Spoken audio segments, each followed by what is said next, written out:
ધોરણ 12 ચેપ્ટર 1 વિદ્યુતભારો અને ક્ષેત્રો. વિદ્યુતભારો એટલે ઇલેક્ટ્રિક ચાર્જ, વિદ્યુતભારો એટલે ઇલેક્ટ્રિક ચાર્જ અને ક્ષેત્રો એટલે ફિલ્ડ. હવે ઇન્ટ્રોડક્શનમાં 3 ક્વેશ્ચન જેવું આપેલું છે. ક્વેશ્ચન 1 છે, પહેરેલા સિન્થેટિક કપડાં અથવા સ્વેટર ઉતારતી વખતે સૂકા હવામાનમાં આપણે સૌને તણખા જોવાનો અથવા તડતડ અવાજ સંભળાય છે, તો શાના લીધે? બીજો પ્રશ્ન જેવું છે, કારનો દરવાજો ખોલતા બસમાં આપણી બેઠક પરથી લપસ્યા બાદ બસના લોખંડનો સળિયો પકડતા આપણે વિદ્યુત આંચકો લાગે છે, શેના કારણે? અને અત્યારે જે ચોમાસું ઋતુ ચાલુ છે તો તેમાં મેઘગર્જના વખતે દેખાતી વીજળી તો શેના લીધે થાય છે? આ ત્રણ ક્વેશ્ચનનો એક જ જવાબ છે, તે છે વિદ્યુતભાર. જે ચેપ્ટરનું નામ છે વિદ્યુતભાર. અહીંયા જવાબ આવશે વિદ્યુતભાર. હવે તમે મોબાઈલ વાપરો જ છો, ઇન્સ્ટા ને શોર્ટ જોવો છો યુટ્યુબમાં, તો તેમાં એક રીલ્સ ફરતી હતી, તમે જોઈ જશે યુટ્યુબમાં. તો તેમાં શું છે કે અહીંયા ખુરશીમાં કોઈ વ્યક્તિને બેસાડી દઈએ છીએ, અને પાછળથી કોઈ વ્યક્તિ ધાબળાવાળી સતત મારે છે, તો ત્યારે તેનો હાથ અહીંયા વ્યક્તિના હાથ કોઈ વ્યક્તિ અડે છે, ત્યારે તણખો ઉત્પન્ન થાય છે અને અવાજ પણ આવે છે. તો શેના કારણે? આ વિદ્યુતભારના કારણે. આપણે આગળ જોયું પ્રસ્તાવનામાં વિદ્યુતભારના લીધે શું થાય છે. હવે વિદ્યુતભાર જોઈએ તો વિદ્યુતભાર જે શાખા છે જેનો અભ્યાસ થાય છે તે શાખાને આપણે શું કહીશું? વિદ્યુતશાસ્ત્ર. હવે વિદ્યુતશાસ્ત્રના અંદર 2 પ્રકાર છે, તેમાં કયા વિદ્યુતભારોને અભ્યાસ થાય છે? તો અહીંયા પહેલા છે સ્થિત વિદ્યુતશાસ્ત્ર. અહીંયા ફરીથી લખું છું, વિદ્યુતશાસ્ત્રના શાખા જેમાં અભ્યાસ થાય છે, વિદ્યુતભારનો અભ્યાસ થાય છે તે શાખા છે વિદ્યુતશાસ્ત્ર. તેમાં પણ તેના 2 પ્રકાર છે. તેમાં કયા વિદ્યુતભારનો અભ્યાસ થાય છે? તો પહેલું છે એના અંદર છે સ્થિત વિદ્યુતશાસ્ત્ર. તેને કહેવાય છે સ્ટેટિક્સ. અને અહીંયા બીજો પ્રકાર છે ગતિમાન વિદ્યુતશાસ્ત્ર.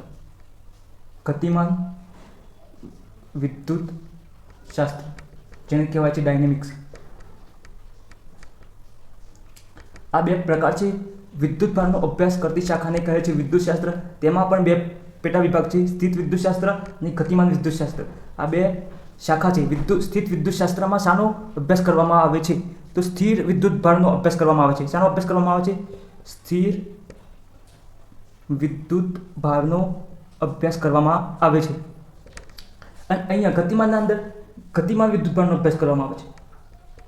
ગતિમાન વિદ્યુતભારનો અભ્યાસ કરવામાં આવે છે. ત્યાર પછી અહીંયા સ્થિત વિદ્યુતશાસ્ત્રમાં સ્થિર વિદ્યુતભારનો અભ્યાસ કરવામાં આવે છે, તો તેમાં એક્ઝામ્પલ તરીકે વીજળી, પોલિસ્ટર, જે આપણે આ પ્રસ્તાવનામાં એક્ઝામ્પલ જોયું, પોલિસ્ટર, કપડાં અને પર અવાજ આવતો તડતડ. પોલિસ્ટર, કપડાં પરથી આવતો તડતડ અવાજ આ સ્થિત વિદ્યુતના ઉદાહરણ છે. હવે અહીંયા તો તમને ખબર પડી, ગતિમાન વિદ્યુતશાસ્ત્રમાં ગતિમાન વિદ્યુતભારનો અભ્યાસ કરવામાં આવે છે અને ડાયનેમિક્સ કરવામાં આવે છે. આ ધોરણ 12ના આગળના ચેપ્ટરમાં જોવા મળશે. હવે અહીંયા એક બીજું છે કે અહીંયા પરમાણુ કે અણુમાં 100 કરતાં પણ વધારે કણો આવેલા હોય છે. પરમાણુ કે અણુમાં 100 કરતાં વધારે કણો આવેલા છે. હવે પરમાણુ અને અણુની વાત કરીએ તો જો તમે કેમિસ્ટ્રીમાં ભણો છો કે અહીંયા હાઇડ્રોજન, હિલિયમ જેવા તત્વો છે, તો તમને ખબર છે Hને કહેવાય છે હાઇડ્રોજન. તો H એકલો છે તો એને કહેવાય છે પરમાણુ. પણ જ્યારે અણુમાં ફેરવાય ત્યારે 2 H ભેગા થઈને એક H અને બીજો H, હાઇડ્રોજનના 2 અણુ ભેગા થઈને H2 બનાવે છે. તો આ થયો તમારો અણુ. તો પરમાણુ એક હોય, અણુમાં 2 ભેગા થઈને બનાવેલા. તો અહીંયા તેમાં 100 કરતાં પણ વધારે કણો આવેલા છે, પરંતુ તેમાંથી 3 કણો જ મહત્વના છે. તો તો કયા કયા છે 3 કણો? તો 3 કણો મહત્વના, 3 કણો મહત્વના. તો તેમાં પહેલો છે પ્રોટોન. Proton P+. પ્રોટોનની સંજ્ઞા શું છે? P+. બીજો કણ છે ઇલેક્ટ્રોન. Electron E-. આ ધન છે એટલે પ્લસ, ઇલેક્ટ્રોન માઇનસ છે, ઋણ છે એટલે માઇનસ. હવે ત્રીજો છે ન્યુટ્રોન. ન્યુટ્રોન N ઉપર 0. તો આ થઈ પરમાણુ અણુમાં 100 કરતાં વધારે કણો આવેલા હોવા છતાં 3 કણો મહત્વના છે, પ્રોટોન, ઇલેક્ટ્રોન અને ન્યુટ્રોન. હવે આગળ તમારે જો લખવું હોય, નોટ્સ બનાવવી હોય તો અંદર સ્ક્રીનશોટ લઈ અથવા તો વિડીયોને પોઝ કરીને લખી લેવું. આપણે વાત કરી કે 100 તત્વ અણુ પરમાણુમાં 100 કરતાં વધારે કણો આવેલા હોય છે, પરંતુ કોઈપણ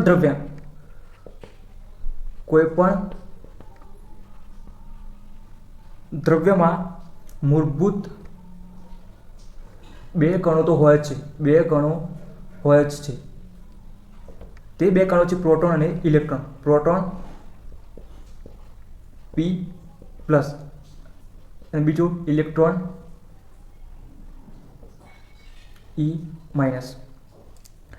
હવે વિદ્યુતભારનું મહત્વ જોઈએ આપણે. મહત્વ તો વિદ્યુતભારનું મહત્વ શું છે? તો આપણે વિદ્યુતભારના લીધે ઘરમાં જે ટીવી, પંખાની ઘરમાં યુઝ કરીએ છીએ વિદ્યુત પ્રવાહ, તે શેના આભારી છે? વિદ્યુતભારના લીધે આભારી છે. તો અહીંયા ઘર વપરાશમાં લખું છું. ઘર વપરાશમાં ટીવી, પંખો, ફ્રીજ વગેરે. હવે વિદ્યુતભારના પ્રકાર જોઈએ. તો વિદ્યુતભાર કેટલા પ્રકારના છે? વિદ્યુતભારના પ્રકાર એક છે ધન વિદ્યુતભાર. ધન વિદ્યુતભાર. અને બીજો છે ઋણ વિદ્યુતભાર. ઋણ વિદ્યુતભાર. હવે આ ધન વિદ્યુતભાર અને ઋણ વિદ્યુતભાર એવા નામ કયા વૈજ્ઞાનિકે આપ્યા? તો બેન્જામિન. એવા નામ આપનાર વૈજ્ઞાનિકનું નામ બેન્જામિન ફ્રેન્કલિન. બેન્જામિન ફ્રેન્કલિન નામના વૈજ્ઞાનિકે ધન વિદ્યુતભાર અને ઋણ વિદ્યુતભાર એવા નામ આપ્યા. હવે પ્રોટોન ધન વિદ્યુતભાર ધરાવે છે તો કઈ રીતે? અને ઇલેક્ટ્રોન ઋણ વિદ્યુતભાર ધરાવે છે તો કઈ રીતે? આ 2 પ્રશ્નો ઉદ્ભવે મનમાં. તો પ્રોટોન ધન વિદ્યુતભાર અને ઇલેક્ટ્રોન ઋણ વિદ્યુતભાર ધરાવે છે તો કઈ રીતે? તો એના માટે આપણે પ્રયોગો કરવામાં આવ્યા. તો પ્રયોગમાં શું કર્યું? પ્રયોગમાં તો એક પ્રોટોન પ્લસ અને બીજું લીધું પ્રોટોન પ્લસ. આ બંને વચ્ચે 1 સેન્ટીમીટર જેટલું અંતર આપવામાં આવ્યું. 1 સેન્ટીમીટર જેટલું કેન્દ્રથી માપવામાં આવે. 1 સેન્ટીમીટર જેટલું અંતર લેવામાં આવ્યું. તો અહીંયા બંને આપણને ખબર નહીં કે ધન છે કે ઋણ, પણ પ્રોટોન લીધા તો આપણને ખબર નહીં ધન છે કે ઋણ. પ્રોટોન લીધા તો અહીંયા એવું જોવા મળ્યું કે અપાકર્ષી પ્રકારનું બળ લાગ્યું. અપાકર્ષી પ્રકારનું બળ. હવે અપાકર્ષી પ્રકારનું બળ લાગે તો આપણને ખબર પડી જાય કે બંને પર સમાન વિદ્યુતભાર હશે, એટલે કે એક સમાન હશે. તેનાથી આપણે લોહી ચુંબક જોયું હોય છે તો n વચ્ચે શું થાય છે? દૂર જાય છે. n વચ્ચે અપાકર્ષણ થાય છે.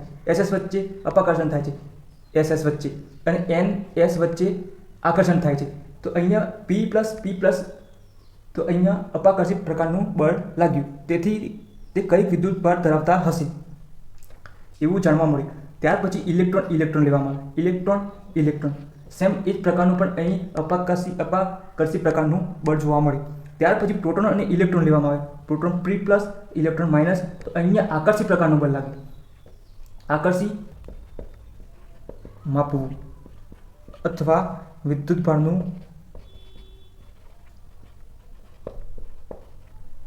મૂલ્ય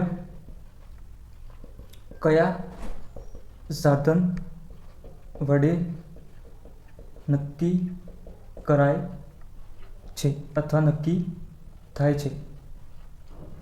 તો તે સાધનનું નામ છે ઇલેક્ટ્રોસ્કોપ.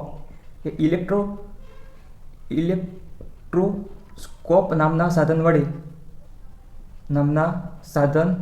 વડે આપણે વિદ્યુતભાર માપી શકીએ છીએ. હવે પ્રોટોન પરનો વિદ્યુતભાર આપણે ધન લીધું. વૈજ્ઞાનિકોએ નક્કી કર્યું કે પ્રોટોન પ્લસ પરનો વિદ્યુતભારને આપણે ધન લેવાનું. આપણે ધન લીધું, ધન વિદ્યુતભાર. તો ધન વિદ્યુતભાર લીધું તો એનું મૂલ્ય કેટલું હશે? ધન લીધું તો અહીંયા આગળ પ્લસ આવશે. પ્રોટોન પરનો વિદ્યુતભાર ધન છે પણ મૂલ્ય કેટલું છે? તો અહીંયા 1.6 × 10⁻19 કુલમ વિદ્યુતભારનો એકમ પાછળ આવશે કુલમ.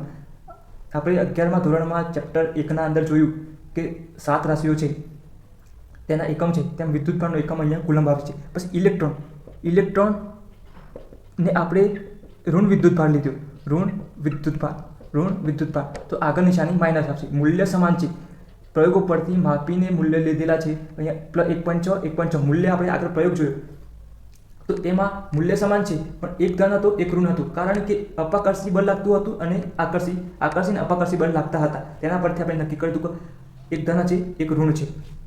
ધન વિદ્યુતભાર પ્લસ મૂલ્ય, ઇલેક્ટ્રોન માટે માઇનસ, અને વિદ્યુતભારનો એકમ કુલમ લગાવે છે. ત્યાર પછી સજાતીય અને વિજાતીય. તો આપણે જેમ ચુંબકના અંદર સજાતીય અને વિજાતીય છે તેમ અહીંયા પણ છે. અહીંયા પ્રોટોન સજાતીય અથવા ઇલેક્ટ્રોન સજાતીય. એ ના લેવું હોય તો ધન અને ઋણ વચ્ચે અપાકર્ષણ થાય, એટલે સમાન હોય તો અપાકર્ષણ. આ બંને વચ્ચે અપાકર્ષણ થશે.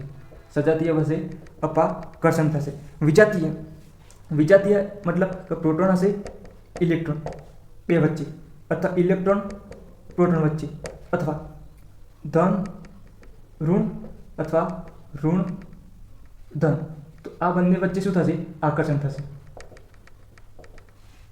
આ થઈ ગયું સજાતીય વિજાતીય. હજી તટસ્થ પદાર્થ છે. તટસ્થ તો તટસ્થમાં શું હશે? બંને પર વિદ્યુતભાર સમાન હશે. તો પ્રોટોન પર વિદ્યુતભાર સમાન અને ઇલેક્ટ્રોનનો વિદ્યુતભાર સમાન. અહીંયા n સિમ્બોલ આપેલો છે, બંને પર સમાન છે.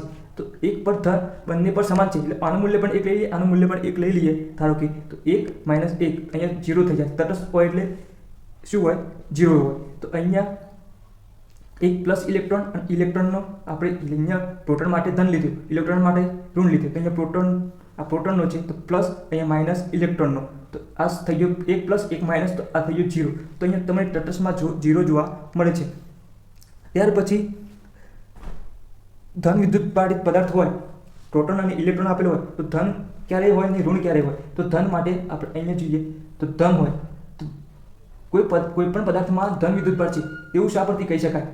તો તેના અંદર પ્રોટોનની સંખ્યા વધારે હોય. જુઓ અહીંયા ધન છે તો પ્રોટોનની સંખ્યા વધારે હોય. તો અહીંયા Np > Ne. Ne કરતાં ઇલેક્ટ્રોન કરતાં પ્રોટોનની સંખ્યા વધારે છે, તેથી તે ધન બને છે. અને ઋણ માટે શું હશે? ઇલેક્ટ્રોનની સંખ્યા વધારે છે પ્રોટોન કરતાં. તો અહીંયા આપણે પ્રસ્તાવના જોયું અને તેના અંદર વિદ્યુતભારનું આપણે પ્રકાર સમજ્યા અને બધું સમજ્યા. તો અહીંયા આ જે પ્રસ્તાવના પછી આ જે ચાલેલું છે, જે આ જૂના સિલેબસ એટલે કે ટોપિક કટ કરેલા છે તેનું છે પણ જાણવા જેવું હતું, એટલા માટે મેં અહીંયા ચલાવ્યું છે વિદ્યુતભારનું.